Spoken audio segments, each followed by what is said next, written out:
Namun kredit yang masih melambat membuat rasio kredit bermasalah perbankan cenderung stagnan. Otoritas Jasa Keuangan (OJK) mencatat rasio kredit bermasalah atau non-performing loan gross bulan Juni turun 1 basis poin menjadi 2,46%. OJK menilai angka tersebut masih cukup sehat. Melemahnya perekonomian Indonesia memberikan dampak bagi industri perbankan di tanah air. Hal ini dapat dilihat melalui menurunnya penyaluran kredit bank kepada masyarakat. Selain itu, kekhawatiran akan tumbuhnya kredit macet atau non-performing loan menjadi salah satu objek yang tengah diperhatikan oleh Otoritas Jasa Keuangan. Meskipun baru-baru ini OJK menyatakan bahwa rasio NPL perbankan secara keseluruhan masih berada di posisi yang stabil.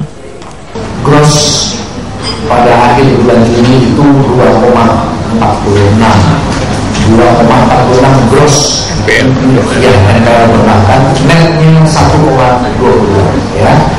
Dan ini stabil karena pada NPL bulan Mei sebulan yang lalu itu 2,47. Jadi sebetulnya itu 0 basis point, 1 basis point ya. Tapi boleh dikatakan stabil. Dan tentu saja saya berharap ya dan meyakini ini kalau pertumbuhan kredit bisa pada tataran sesuai dengan RBB, saya kira besaran NPL ini masih bisa terjaga. Peningkatan rasio NPL ini dipengaruhi oleh faktor ekonomi makro yang saat ini melanda Indonesia.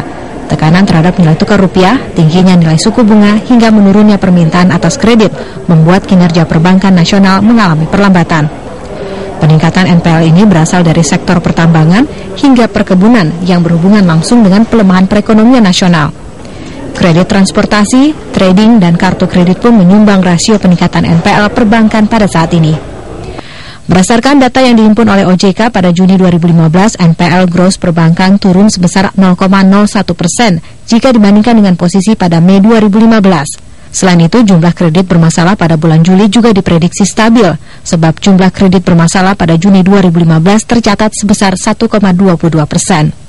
Meski demikian, menurut Dodi Arifianto, Kepala Subdivisi Resiko Perekonomian dan Sistem Perbankan LPS, rata-rata pertumbuhan NPL sebesar 2,5% masih berada pada tahap yang wajar.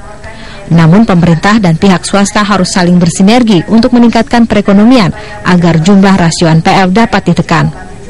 Kami sendiri memperkirakan pertumbuhan kredit itu di sekitar 12,4%. Ya. DPK yang kemungkinan lebih tinggi untuk pertama kali tahun ini ya, dalam kurun waktu 7 tahun terakhir ini mungkin berada di sekitar 14,8%. Ya, karena bunga tinggi, orang nggak mau invest, diparkir dulu dananya. Diparkir apa? Deposito. Percepatan pertumbuhan ekonomi saat ini menjadi salah satu solusi yang dapat dikejar oleh pemerintah dan pihak swasta untuk menekan pertumbuhan rasio NPL di perbankan. Dari Jakarta, Fani Aulia, Tengku Abdul Jabar, Metro TV.